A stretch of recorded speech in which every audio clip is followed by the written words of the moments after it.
Mga quiz, mga atis, welcome back sa aking channel. This is Quiz Alan at ngayong araw mayroon tayong bagong papanoorin trailer mula sa GMA Network at ito yung stage reveal ng upcoming talent show nila na may title na The Voice Generations Philippines at ito yung spin-off ng isang pinakasikat na talent show ngayon nowadays. Ito yung The Voice. So, this is the first time na magkakaroon ng ganitong klaseng talent show ang GMA na base sa isang sikat na franchise. And ngayon nga itong trailer nito, like what I said earlier, revelation nung magiging stage nung The Voice generation. So excited ako makita yon. Kaya with no further ado, let's watch the video and later I'll be giving my reaction and opinion. So let's go!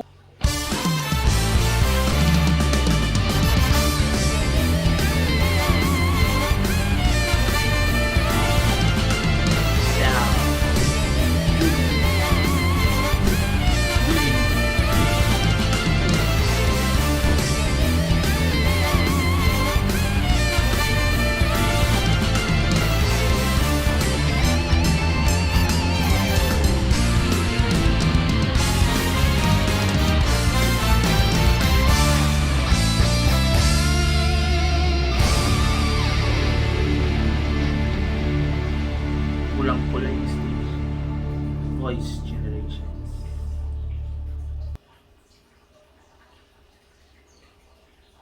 Okay, tayo napanood natin yung maikling trailer ng stage ng reveal ng upcoming talent show ng GMA, yung The Voice Generations Philippines na kauna-unahan dito sa Asia. So, kasi nag-start ito sa Australia, so this is the first time na magkakaroon ng staging ng ganitong spin-off ng The Voice sa Asia. So, yun. So, Philippines will be the very first country to stage such spin-off.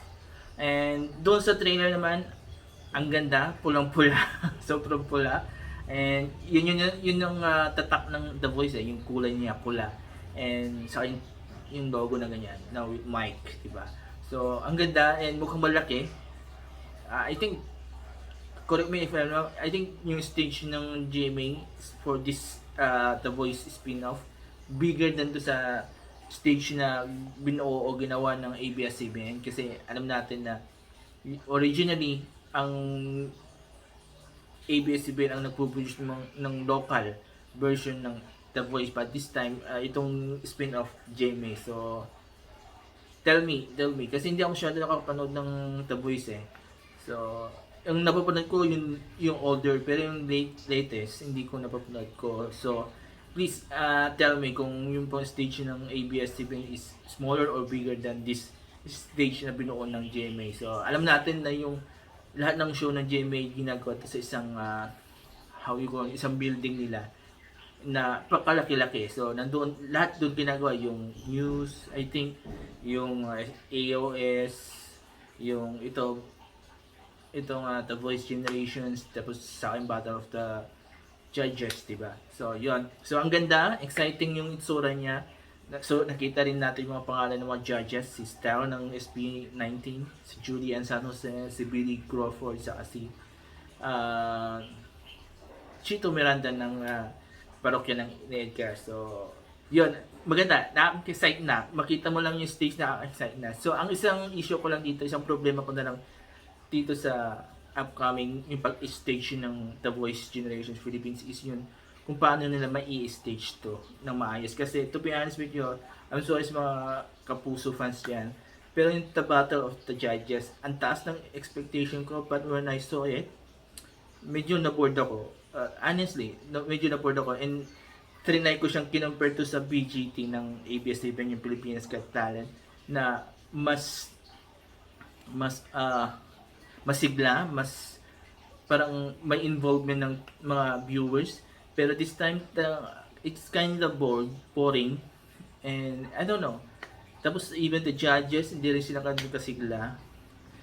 The fact na mga judges, diba, si Jose Manalo, si Bea Alonso, si Boy Abunda, mga sanay na yun sa mga ganitong klaseng shows. unlike si Annette, with may excuse siya doon kasi nga baguhan siya. So, yun lang. Masasabi ko, I hope sana hindi matulad yung The Voice generation dun sa The Battle of the Judges na medyo boring, diba? Pero I'm still watching the Battle of the Judges. Ang ganda pa rin yun kasi yung mga talent, magagaling yung talent. Even though karamihan sa mga nag-talent is galing na sa past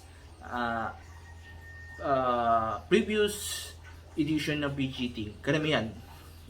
Pero may iba naman na parang nagbabalik artista, something like si, hindi ko na papanggitin. So yun, balik tayo to sa The Voice. So exciting and I hope sana mas maraming magagaling rin na seniors na sumali dito. Kasi from the title itself, generation, so from youngest to oldest contestant dito. So lahat kasali.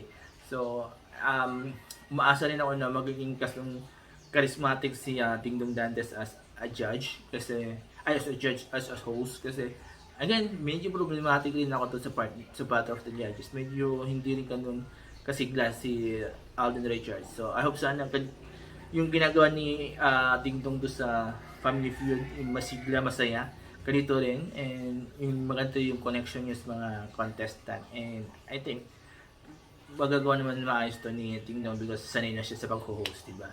So yun, so exciting, can't wait. So this coming Saturday or Sunday ata yun yung The Voice Generation Philippines, and I'm looking forward for kung mga magaling na seniors, diba?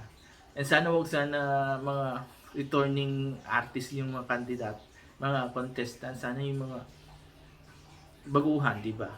So, kasi to sa The Battle of the Judges, karamihan, like I said earlier, karamihan doon yung mga nagbalik contestant or mga artista. So, yun lang. So, gandang-ganda ako to sa may stage. So, sana ma-maintain yan yung kung ano kaganda yung stage, sana ganun kasigla rin yung people involved in the shows, hosts, judges, and the contestant, and the viewers to sa stage, diba, sa venue. So yun, so there you go. Kung nagustuhan nyo yung stage reveal trailer ng The Voice Generation Philippines, mag-comment kayo dito sa baba. At kung nagustuhan nyo naman sinabi kong opinion ko, mag-comment kayo dito sa baba, and babasahin ko lahat ng mga comments nyo, and susubukan kong mag-reply to sa mga comments nyo. So there you go. So before I end this video, please don't forget these 4 things while watching my videos on my channel. Comment, like, share, and subscribe to my channel. Maraming salamat. Have a nice day.